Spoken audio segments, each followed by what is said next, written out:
there's right brain and left brain. And so, that right brain, when we're selling and having fun, that's not the brain that's going to feed us that education.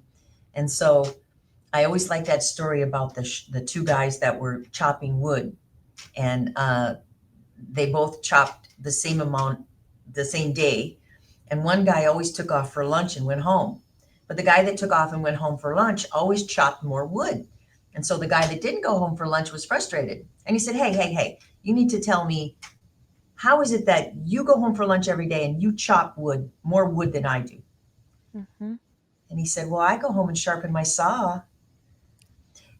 So honestly, if you don't take that time, that left brain, if you don't take that time to sharpen that saw, you're not going to be as effective. You're going to be more frustrated.